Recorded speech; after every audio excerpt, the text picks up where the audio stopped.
welcome to Global Connections. I'm David Lanoue, Dean of the College of Humanities and Social Sciences at Hawaii Pacific University, filling in for Carlos Juarez. Today on Global Connections, we're going to talk about history. Everybody likes to talk about history. We talk about how those who fail to learn from history are going to repeat themselves.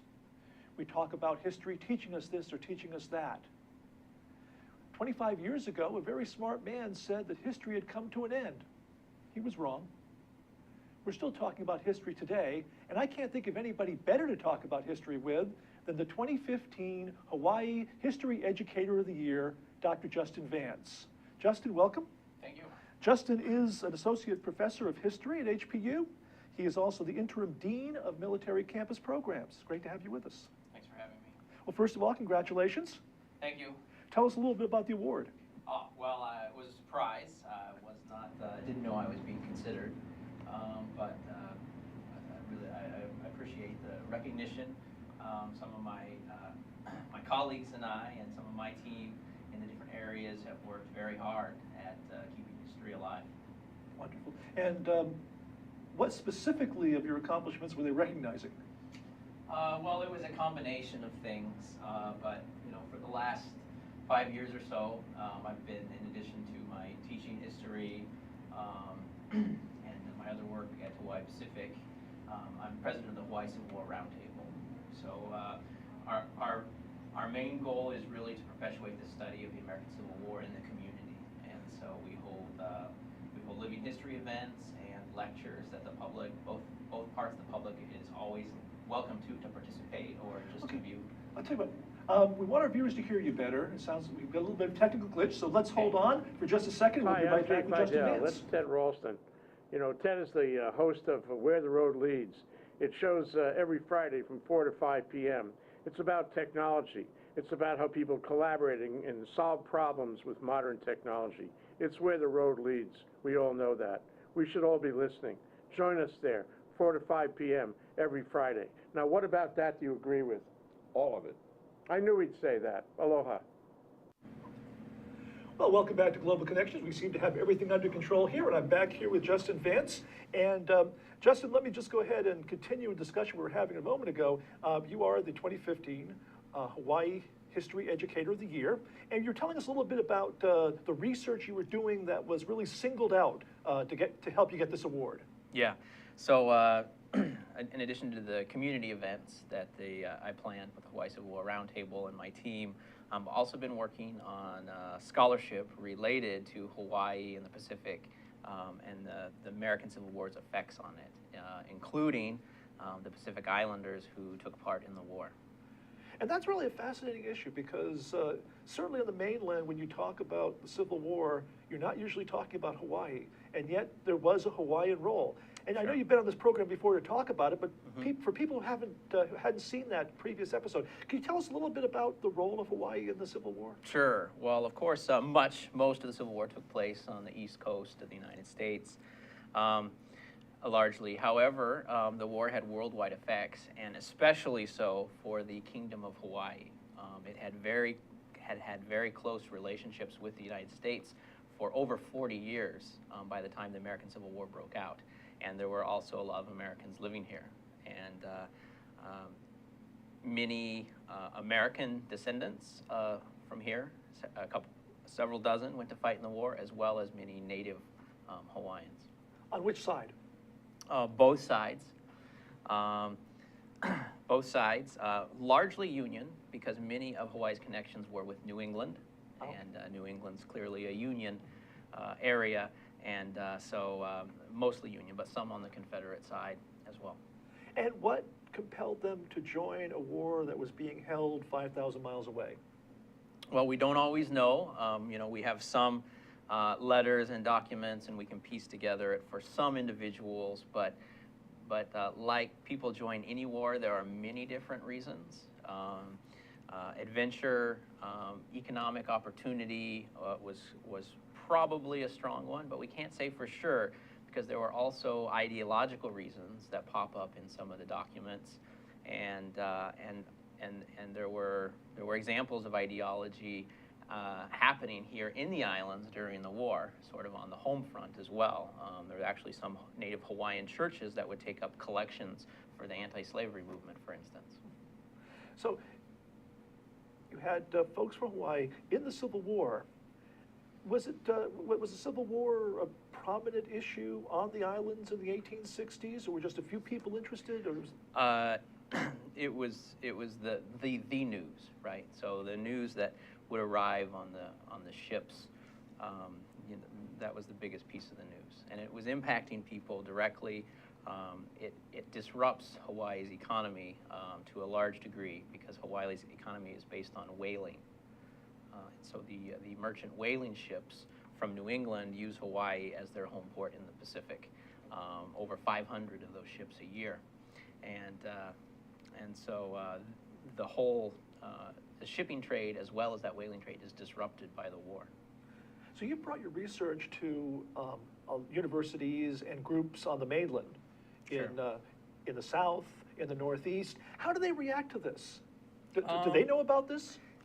Normally not, but and I spoke in Southern Georgia last year and some other locations, and Australia earlier this year. Australia. They're interested in the American Civil War as well. But they're surprised, generally, although we have done a good job getting the stories out there. The National Park Service now includes it in their information on their websites about the Civil War. But they are surprised, but they're very excited. They're happy to learn about a new aspect of something that they love to study and love to commemorate, and so they're really excited. Now, I don't have to tell you, I lived in Alabama for 9 years and Georgia for 3. I don't have to tell you that the Civil War remains, after all these years, controversial. Have you been exposed to any of those controversies through the research you've been doing? Well, of course, you know, we, as a scholar, we look at all the opposing viewpoints of the war. I try to be culturally sensitive when appropriate, but not so much. We've been careful about, you know, how we present the topic. We've also, but to do it truthfully, we've also included Native Hawaiian groups in some of our research and programs, and actually people from Hawaii have a strong history of serving in the military, and people know about the 442nd in World War II and the islanders and folks that fought in World War I and World War II. They didn't know a lot about the ones that fought in the Civil War, but they're excited to learn about it, and they're excited that their story hasn't been forgotten. And where did you find the materials that you researched? Did you find it in libraries? Was people's book collections, diaries? What sort of things did you look at? Yeah, some of the research areas has been the Hawaiian Missions Children Library, which is part of the Mission Houses Museum organization there. And that's an important archive for us because some of the missionary sons were some of those American descendants then that wrote back letters during the war. So those are very rich about their experiences, and sometimes they mention some of the Native Hawaiians that they run into around the battlefields. The state archives, obviously the Judd collection at Bishop Museum, because Judd, one of the Judd boys, was on the mainland during the war as a civilian, but he wrote back a lot about what was going on. The National Archives as well. Of course, the Hawaiians who served, their military records are in the National Archives. Yeah. What was the most exciting thing you found? What was the thing when you were going through the archives, going through the letters, you say, oh my goodness, I never thought of that? Well, we make all kinds of discoveries. One of the stories that is a great story is about the CSS Shenandoah, which is a Confederate warship whose mission is to come to the Pacific and sink the Hawaiian whaling fleet. And it is successful in doing that. Can I ask why they wanted to sink the Hawaiian whaling fleet? Well, whaling was very important at this time. It's where oil came from. So all the oil for the northern economy came from whaling in the Pacific. So the Confederates send this ship to sink the whaling fleet and cut off the oil supply to the north. That happens too late in the war to have a real impact, but tactically it's successful. It sinks 37 U.S. ships, whaling ships, and 1 Hawaiian flag ship, which it wasn't supposed to sink.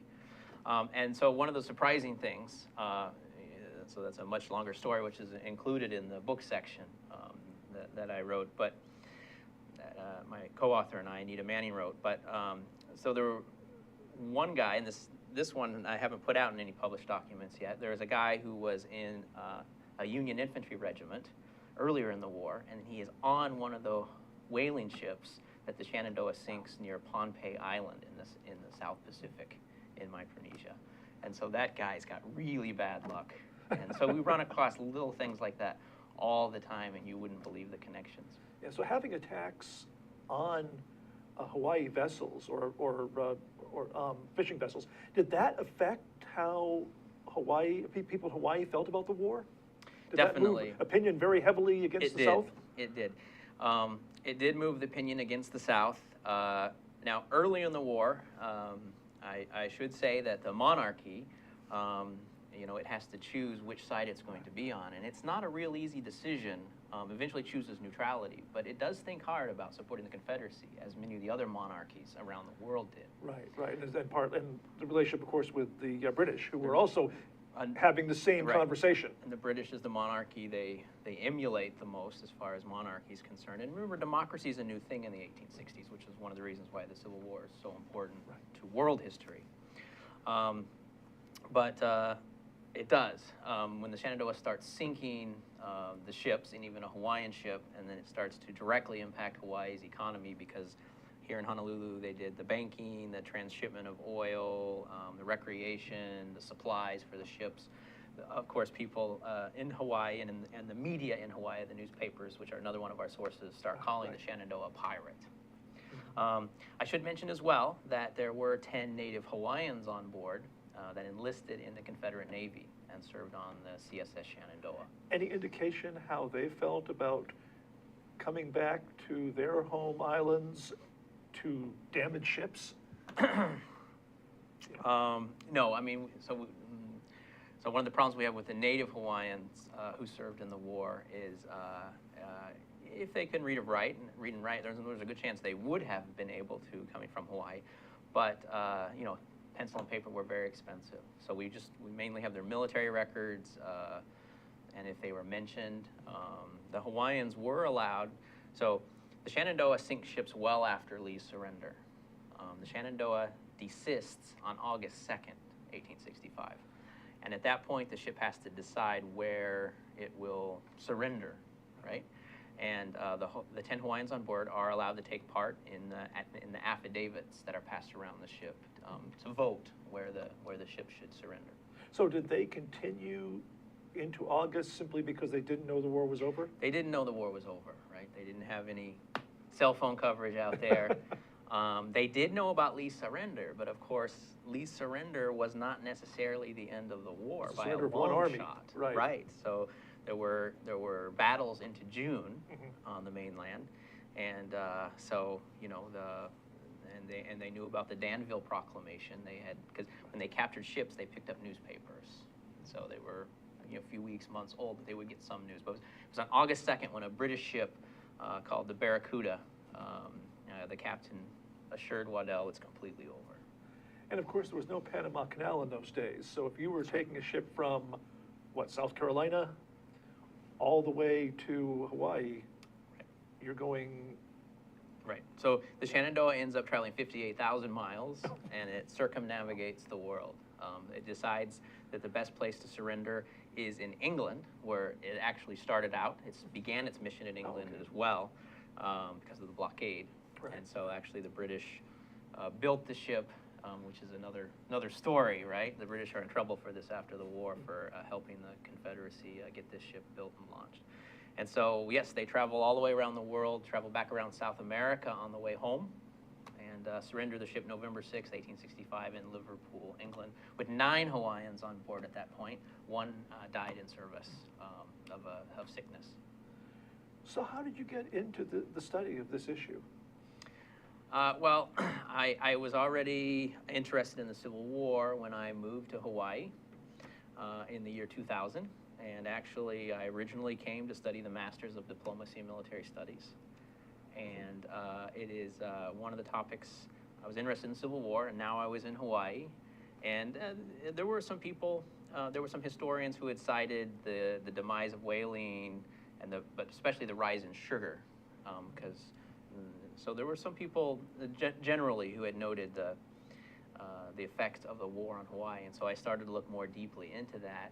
And a lot of people thought I was crazy at first, but then I discovered there was a big impact here, and then eventually I discovered that there were actually these people who served in the armies and navies of the Union and the Confederacy that had been forgotten about for almost 150 years. And this is the fascinating thing about the study of history, of course, is all the consequences of the things you study. The whaling ships are sunk, and suddenly whaling goes away. The capacity to whaling for whaling goes away. Then sugar's introduced to make up for that economic loss. It's really fascinating. I'll tell you what, Justin, let's talk a little more about this after the break, but let's hold up right now, and I'll be right back with Justin Vance. You're with Global Connections. Please stay tuned.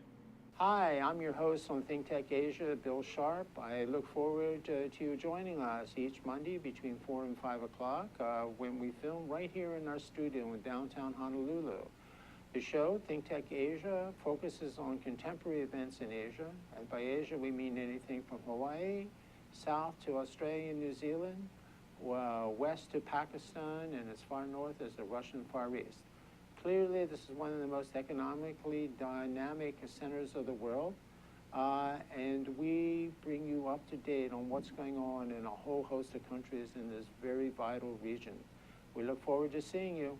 Aloha. Hi, aloha. My name is Chris Leatham, and I host a show called The Economy and You. The show plays every Wednesday at noon, and on my show, I bring on guests who are interested or working in the technology space. And so I'd like you to come and watch the show and learn with me about all the sort of exciting things that we're doing in Hawaii to build and grow our economy ecosystem. So I'd like to say aloha, and I look forward to seeing you on the show. Thank you. Welcome back to Global Connections. I'm David Lanoue, and I'm here with Dr. Justin Vance of the Hawaii Pacific University History Department and Interim Dean of Military Campus Programs at HPU. And Justin, we were just talking a moment ago about how history has these reverberations, that if nobody would have guessed that the Civil War, which everybody thinks took place on the Atlantic coast, that the Civil War had a role in ultimately indirectly leading to the rise of sugar and sugar planting in Hawaii. Tell us a little more about that. Yeah, so the whaling fleet never recovers. But what was also happening during the war is the North is unable to get sugar from the South. And so there's an opportunity to import sugar to the North and to California. And Hawaii starts to do this during the war, and sugar production grows by 1,500% during the war, production and export. That's amazing. And so sugar becomes the #1 industry here in Hawaii, kind of replacing whaling until the 1960s. When tourism comes into full swing. And of course, the sugar industry is responsible for Hawaii's diverse demographic makeup today, right? The plantation labor is brought from all over the world. And all of those things that matter so much to Hawaii, in a way, started in Fort Sumter, South Carolina in 1860. That's just fascinating. Yeah, they sure did. And somebody asked me the other day, would sugar have become the main economy without the Civil War? And I don't know if it would have. It may have, but you always do need that opportunity to get started, and so it's possible that it would not have. Now, you've written a book, or helped to write a book, based on all this work you've done. You've written it for the National Park Service. Tell us a little bit about that. Yeah, that's right. It's a great new publication that's out. On the screen, you can see the cover here. But the National Park Service put this out. It's about 260 pages. It's about Asians and Pacific Islanders in the Civil War. It's a team of really great scholars. So Anita Manning and I co-authored the Pacific Islanders section, and had some input on the rest of the book. But there's some really great scholars also working on Asians in the Civil War. And the book is neat because it has sort of the stories, the little biographies about the men who we were able to find out more about for different reasons. Either we know their descendants, or we have a bigger chunk of their military record. And so there's a lot of Chinese, Filipino, other Asians, and also Pacific Islanders, primarily Hawaiians. And where does the Park Service distribute this book? So it's available through the National Park Service bookstores. There's an East Coast one and a West Coast one online, and also Amazon has it as well. So it's a great resource. I'm especially excited about it for Hawaii because the kids in Hawaii are required to study U.S. history, and often they don't really know what it has to do with them, right? As many of them as Asians and Pacific Islanders, and just people, living in Hawaii, born in Hawaii, and now there's this connection. There, they can see their direct connection to U.S. history. So what's next for your research on this or anything else? Well, the last 5 years has been the sesquicentennial of the war, so I'm not sure whether the enthusiasm for the war will remain, but it may. As you reminded me about your friends in Alabama, That's they're right. always enthusiastic. I was in Alabama and Georgia, as I said earlier, and I think the Civil War is an ongoing interest, controversy, sore point, and in other parts of the country, the 150th anniversary can come and go, but I think there's still going to be a lot of interest in the Civil War, and not just in the South. No, I think you're right, and so that's good news, I think, because I think it's an important part to help us understand our history.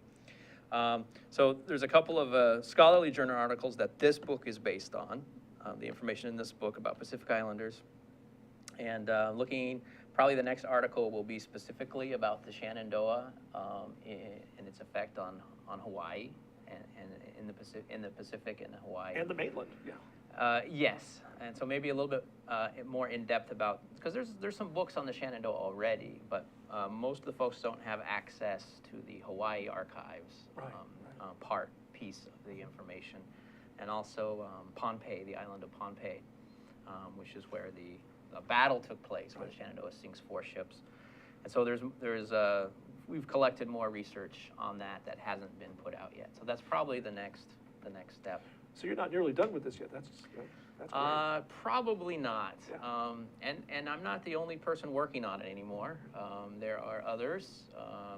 And that's going to be in other rewarding parts too. Of the country. And that's going to be really rewarding that you've found this string of American history that nobody had really looked at or exploited, and you've brought now other people into it. So it's going to get its due. Yeah, it was a gap certainly in the literature, and it's good news. There's plenty to go around. Yeah. So let's talk a little bit about your background. When did you decide you wanted to become a historian? That's not one of those things that a typical 5-year-old in kindergarten would say, I'm going to be a historian. Well, I enjoyed history from pretty early on. I would say my Civil War interest was piqued by Ken Burns' Civil War series when it came out in 1989, when I was sort of a young, curious guy. The power of the media. Yeah, and the movie Gettysburg soon after that, and the related book Killer Angels, and so that's probably what got me interested in Civil War history. My dad probably got me interested in history pretty early on. He was kind of an amateur history buff, and it was later when I decided to choose history as a career. But in college I had to decide what to study, and I ended up studying my favorite subject, and I think that's a good decision for most people probably, because I think people will be most successful in what they enjoy. Yep. And so with that background, you came to HPU. As you alluded to earlier, you're not only one of our deans, you're also one of our alumni.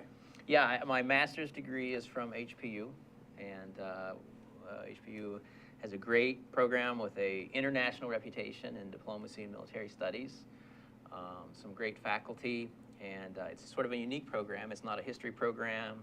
it's not a political science program. It is sort of a combination of those.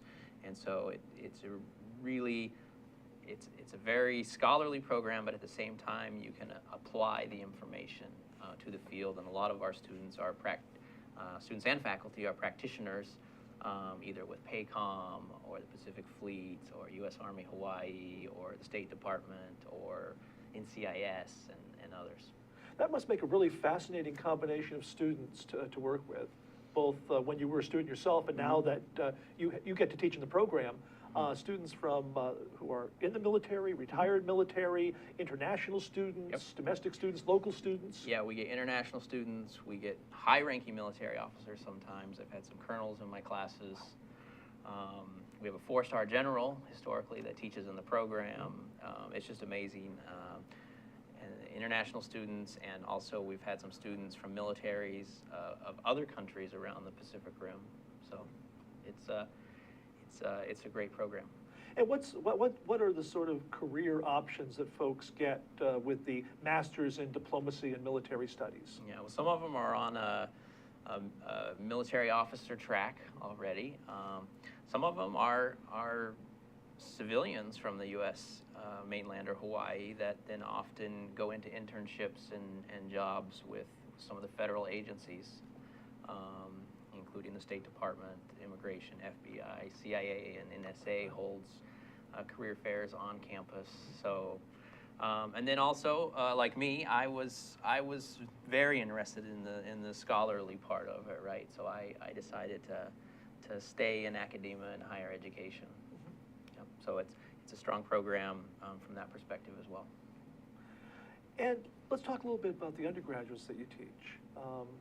Because one of the things that fascinates me since I've been at HPU is just the wide variety of students. The diversity of students is like nowhere else. I mean, literally it is, because we're the #1 most diverse school in the country. Right. And I taught civil liberties. I'm a political scientist, taught civil liberties back in the spring semester.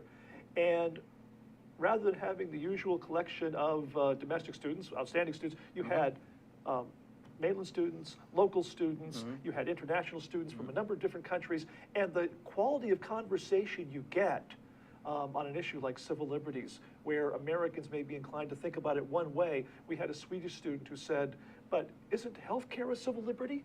And the American students didn't know how to react, but they engaged it. And I mean, do you find the same thing in your teaching? Yeah, I do. And actually, when I teach the American Civil War course, often I will get curious international students who have been through civil wars in their own country, such as the former Yugoslavia states or Cambodia or other places, and they're really interested to learn about our Civil War and sort of compare and contrast. And I bet they're also able to convey in really, clear, visceral terms what a civil war means. That it's, not just something that happened 150 years, it was something that was wrenching and horrifying, and they've unfortunately had to experience that horror. Are they able to kind of convey that to students who never have? Right, so they bring a perspective to the classroom with them, and that's one of the things I try to do in the classes I teach, especially with our great students, either from their international experience or their life experience, let them bring that into the classroom. Yeah. So when you get undergraduate students, especially freshmen say, do they really have a sense of what history is, what you do for a living? No. What do they think you do? Absolutely not. Actually, so most people that show up in my history class think they hate history. I mean, and now we're talking if they're not history majors primarily, but they think they hate history. Sometimes they've had some very history teachers of other styles, right, who require them to memorize many dates, and so first thing I do is put them at ease and tell them that I'm not going to test them on any date. Right? Yeah, and I think one of the things too is they come out of high school, and often high school teachers, as much as they love the subject, are afraid to teach the controversy because being controversial can get you in some trouble in some situations. And so I think you end up with, that's true. I'll tell you what, let's go ahead and take another break. And I'd like to talk about, I guess we can call it your day job as interim dean. And let's talk about that right when we come back. You're with Global Connections. Please stay with us.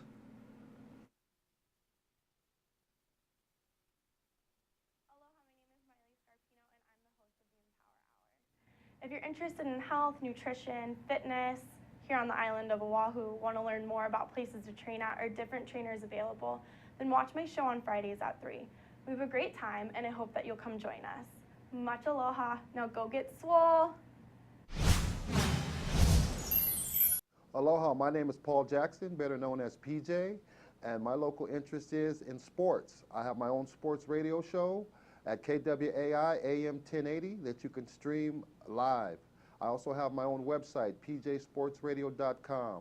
We have live guests in studio, and we talk about discussions and topics that everyone wants to know locally here on the islands. We cover everything from surfing to basketball to whatever's going on locally, sports-wise. We try to do our best and cover the topics in depth as much as we can. Once again, thank you for joining PJ here on Hawaii Sports Update. Mahalo. Welcome back to Global Connections. I'm David Lanoue, and I have with me Dr. Justin Vance of the HPU History Department and Interim Dean of Military Campus Programs. And Justin, we were talking just a moment ago about how controversial history can be and teaching the controversy, because that's got to be something that is really challenging for a history teacher. Yeah, well, we hit it head on, and we, you know, in a class, have them for the semester. So I really do have time to show them the different approaches and the different ways people think about the different historical events. And as far as them hating history, one of the things that gets them interested is the controversy, and that I'm willing to approach the controversy and willing to discuss it within the professional settings of the classroom, of course. And also, usually I'm able to connect the history to them somehow. And sometimes I do it in week one, oftentimes do it in week one, right? And sometimes it might be 3/4 of the way through the semester when you finally get to that one student who's holding out, right? And then he realizes, hey, his grandpa was on the USS Indianapolis, right? And now he understands the context, and that's just... Do you ever get pushback in the other direction with students saying, I don't want your opinion, I just want the facts? Yes, and those are the students that it takes me about 3/4 of the semester to get through to, right? And to understand that this is not your opinion. Right. I mean, this is your academic, informed, scholarly interpretation of primary sources, books, diaries, newspapers, things that you're talking about earlier. Sure. I want to show a little a video clip here that probably should have shown earlier, but let's go ahead and do it now. This is, let's put it on here. This is, so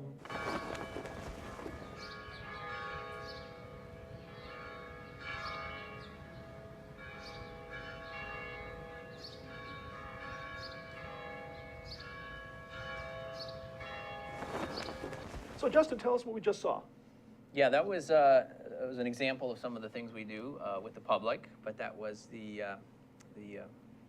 anniversary of Lee's surrender on April 9th, 2015, the 150th anniversary. So we held a little commemoration ceremony there, and we teamed up HPU, the Hawaii Civil War Roundtable, and the Our Lady of Peace Cathedral, the Catholic Diocese here in Hawaii. Right. We teamed up to do this.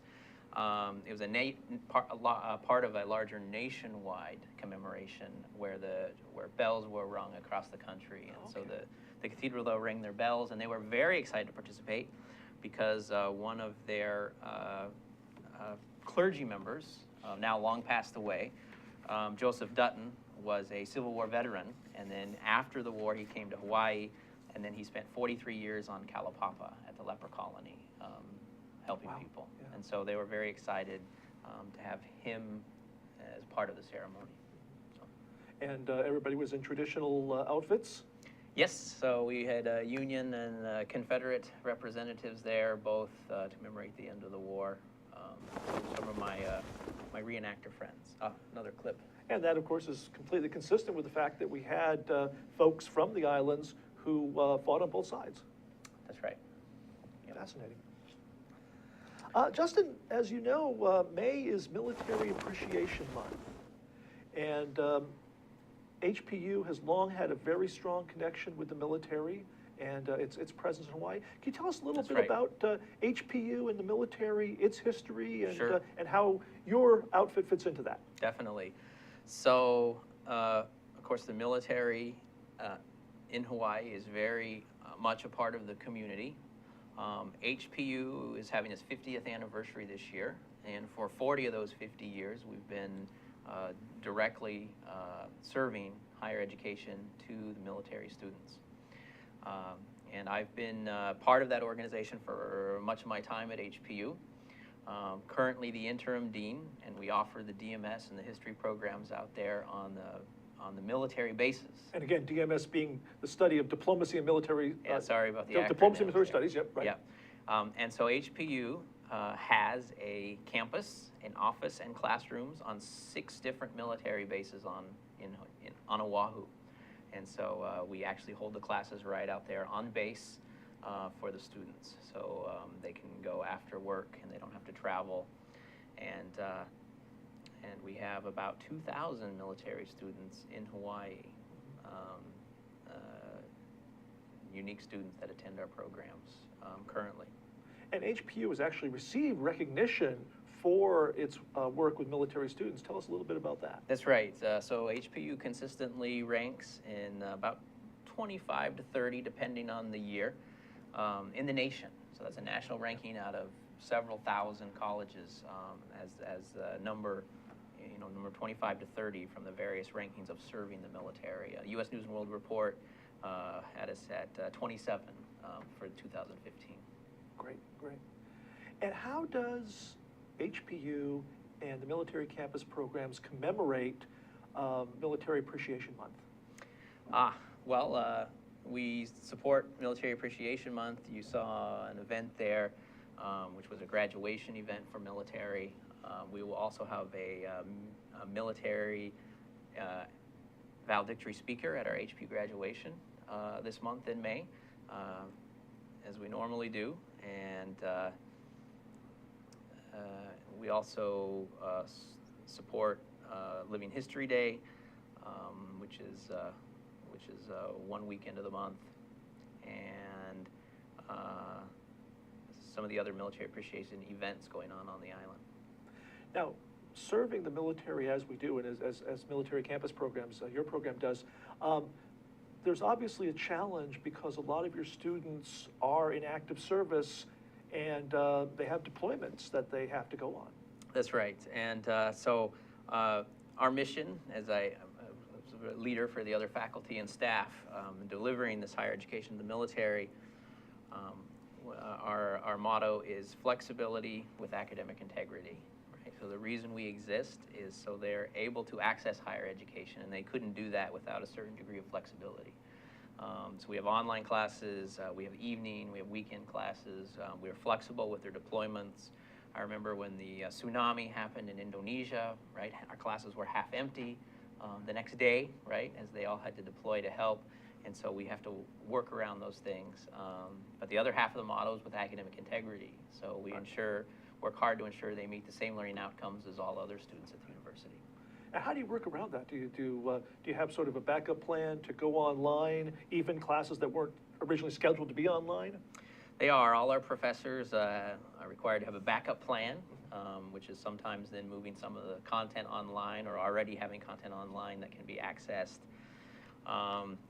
Sometimes the students will get the opportunity to do makeup work from the class they missed, and that's easier with some classes than others. In history, I can give them other ways to get the learning outcomes that might be much harder in a math class, and so each class has to be worked a little bit uniquely.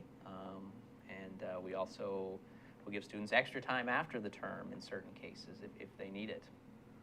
And what about military families? Family members are included. Okay. So when I say military campus programs, it includes all the family members of the military personnel, and also actually a little bit larger part of the military community, the veterans, the civilians that work on the military bases.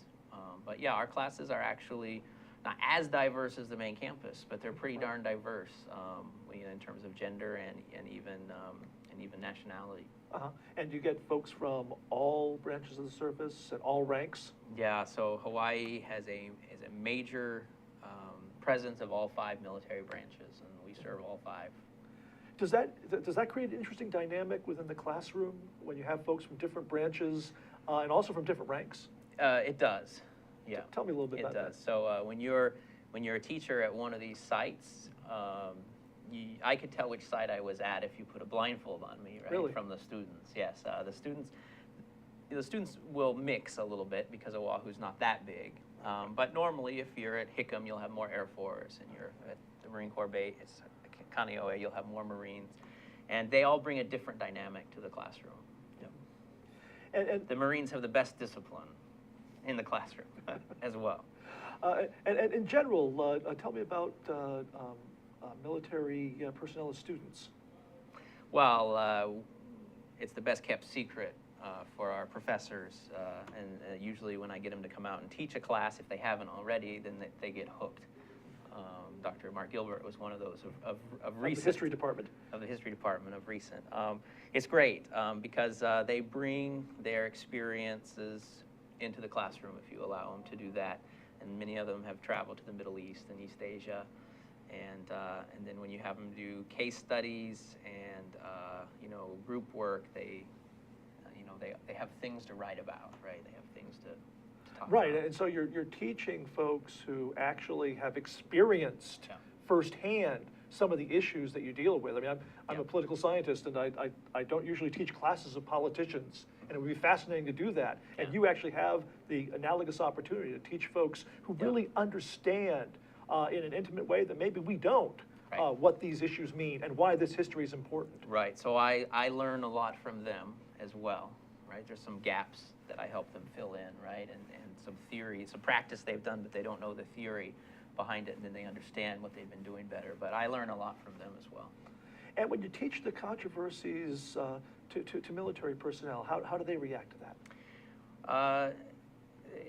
I would say it's one of the things, if they haven't been to college before, it is one of the things that's new to them, is to learn that college is about learning how different people think about things. Because sometimes they will have one view when they first come into the classroom, but that's one of the things we help them with is to learn about everybody else's viewpoint. Doesn't mean they have to change their own, but when they learn the other viewpoints, they grow. And of course, that could be equally true of mainland students and local students and international students as well. Yeah. What's the most rewarding thing for you in your job? Gosh, well, of the students I've taught, and then now I have the opportunity to affect positive change from a much broader, group of students as I was the associate dean and now the interim dean. It's just there are thousands of students out there who have gotten their degrees been in my class and or gotten their degrees at MCP that are now commissioned officers. They were enlisted, they're now commissioned. They went on to do great things. My brother was in the Marines. As a young enlisted fellow, he's much younger than me, and he'd run into people that got their commission from going through my program all the time. And some famous alums, too. Tulsi Gabbard took my history class, world history class, back in 2006. Congresswoman Gabbard. Yep. Well, that's exciting. So what's next for you? My team and I, and military campus programs, we'll just keep focusing on helping the students achieve their academic and professional goals. And then with my Civil War research colleagues, we'll continue to bring recognition to the people that fought in the war, and the rest takes care of itself normally. You're obviously doing a great job at it because you are, as we pointed out, the 2015 Hawaii History Educator of the Year. Justin Vance, thanks so much for joining us. Thank you. And thank you for joining us at Global Connections. And in honor of Military Appreciation Month, let me say how much we are grateful for all the men and women who serve our country. I'm David Lanoue. Thank you so much for joining us.